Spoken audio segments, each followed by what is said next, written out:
गंगा और धौली गंगा जहाँ मिलती है उसको कहा जाता है विष्णु प्रयाग, ठीक है।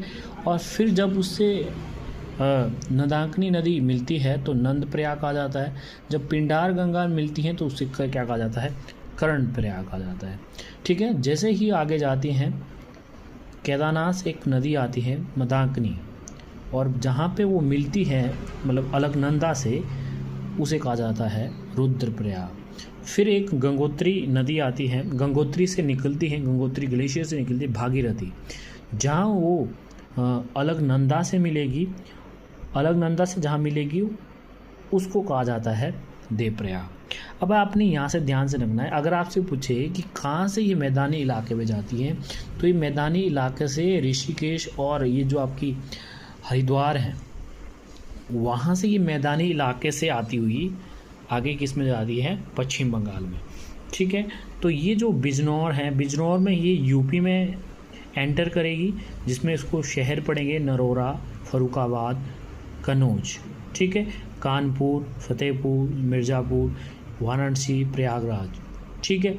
ये बिजनौर में एंटर करती है, ठीक है, बिजनौर में यूपी में एंटर करती है। अगर बात करें उत्तराखंड की, उत्तराखंड में ये जो इसकी लंबाई होती है वो 310 किलोमीटर होती है, ठीक है।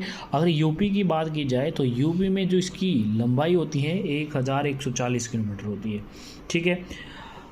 जैसे मैंने बताया कि जैसे ही ये प्रयागराज में पहुंचती हैं तो वहाँ से उसे एक यमुनोत्री ग्लेशियर से एक नदी आती है जिसका नाम है यमुना नदी। यमुना नदी चंबल, सिंध, बेतवा और कैन ये मिलती है इसकी, यानी कि इसकी यमुना की सहायक नदी है, ठीक है। वैसे ही जैसे ये आगे चलती हैं उससे प्रयागराज में मिलती हैं, प्रयागराज से ये फिर आगे जाती है। यानी कि अगर आपसे पूछे कि सबसे बड़ी जो सहायक नदी है वो क्या है, वो सबसे बड़ी सहायक नदी यमुना है इसकी, ठीक है। तो ये आपको पता होना चाहिए, ठीक है। तो आगे ये जाके प्रयागराज में मिलती हैं, प्रयागराज से वो आगे जाती है।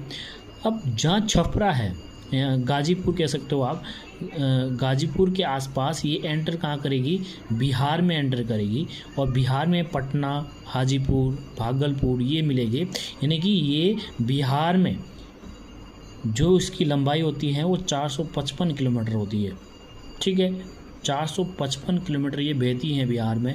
उसके बाद साहेबगंज में ये झारखंड में एंटर होती हैं, पाकुर, ये सारी चीज़ें, और ये झारखंड